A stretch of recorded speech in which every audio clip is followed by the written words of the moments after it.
अस्सलामुअलैकुम। सन्चै हुनुहुन्छ होला सबैजना। यो सुनसरी खोलाबाट पानी उर्लेर बाहिर आएको यो सप्तकोशी न्युरो अस्पताल पुरै पानीले जलमग्न भएको अवस्था छ। तपाईहरु हेर्न सक्नुहुन्छ। सबैजना सचेत भएर रहनुहोला, सचेत भएर बस्नुहोला।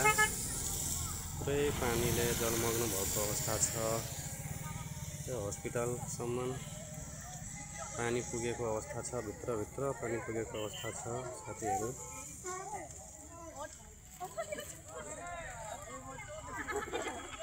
यो सप्तकोशी न्युरो अस्पतालको अवस्था यस्तो छ।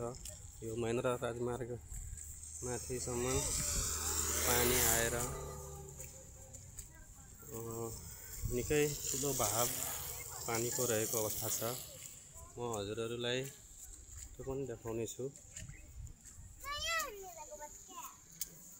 यस्तो छ अवस्था। अलिकति पर यो नारायणी पेट्रोल पम्पदेखि पश्चिम महेन्द्र राजमार्गमा पुरै 1 हात जति माथि पानी बगिरहेको अवस्था छ। यो अझै बढ्न सक्ने अवस्था रहेकोले भोकरा नरसिंह गाउँपालिका वडा नम्बर 8 र यतापट्टि 5 का बासिन्दाहरूलाई अलिकति सचेत भएर बस्नुपर्ने अवस्था छ। तपाईहरु सचेत भएर बस्नु होला। हेर्न सक्नुहुन्छ यस्तो छ अहिलेको अवस्था।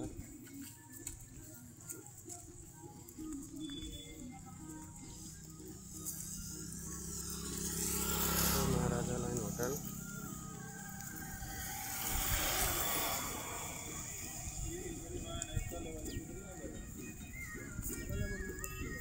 सबै जलमग्न भएको अवस्था रहेको यहाँहरूलाई म हेर्न चाहन्छु।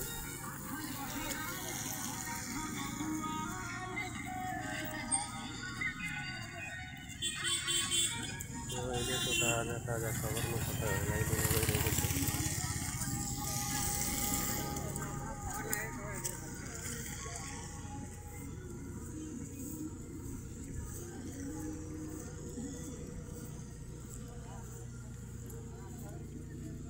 हेर्न सक्नुहुन्छ।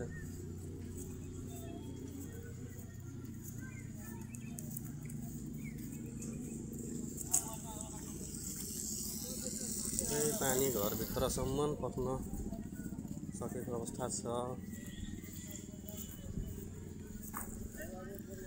यहाँ अगाडि मान्छेको भिडहरु हेर्न सक्नुहुन्छ। त्यहाँदेखि लगभग 500 मिटर जति महेन्द्र राजमार्गमा लगभग 1 फिट जति पानी माथिबाट बगिरहेको अवस्था छ।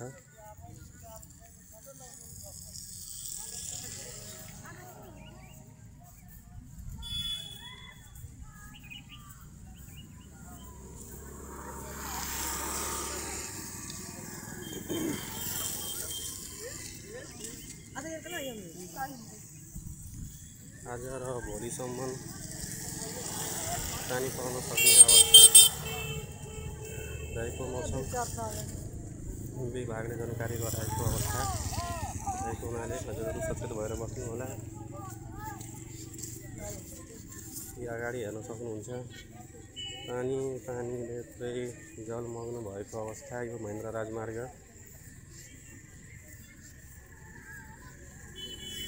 आज असोजको 19 गते आइतबार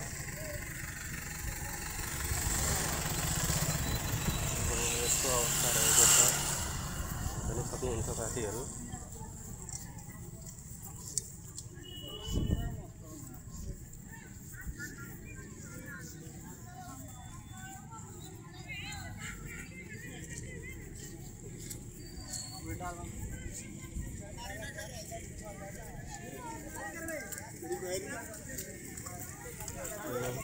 महेन्द्र राजमार्ग माथि पानी बगिरहेको अवस्था म प्रत्यक्ष हेराइरहेको छु। र यो अझै बढ्न सक्ने भएकोले म टकरादेखि माथि तलतिर भोक्रा नरसिंह गाउँपालिका 8 नम्बर वडा कार्यालय लगायत उठाएर बसन्तपुरतिर गएका मान्छेहरूलाई अलिकति बढी सचेत भएर बस्नुपर्ने अवस्था रहेको छ। आज भोलि 2 दिनसम्म निकै पानी बढ्न सक्ने अवस्था छ।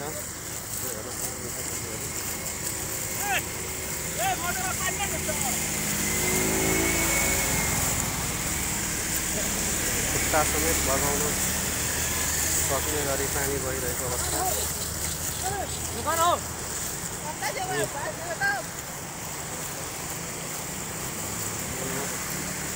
Future star English boarding school sorry अब माथि यसो पैदल हिँड्न अलिक अप्ठ्यारो नै छ। यस्तो अवस्थामा तपाईँहरूलाई भिडियो बनाएर हेर्न गइरहेको छु। यी खुट्टा समेत बगाउन सक्ने गरी पानी बगिरहेको अवस्था देखिरहेको छु। अगाडि जान सक्ने अवस्था मैले महसुस गरिनँ। मान्छेहरू परसम्म लगभग 400-500 मिटर जति परसम्म यसरी नै यहाँ अलिक थोरै पानी गइरहेको छ भने अझै उता तलतिर पश्चिमतिर 1 फिट जति माथि गइरहेको पानी बगिरहेको अवस्था छ।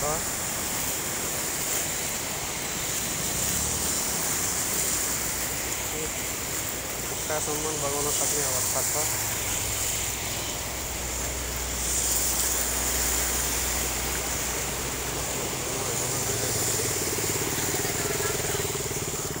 हिम्मत गरेन त्यहाँ माथि अलिकति जान एक्लै। पानीको प्रेसर निकै रहेकोले साथीहरू म यहीबाट हेराउन खोजेँ। यस्तो अवस्था रहेको छ। त्यसैले भोक्रा नरसिंह गाउँपालिका वडा नम्बर 8, 5 र उता बुढाहरू सचेत भएर बस्न म आग्रह गर्दछु। धन्यवाद।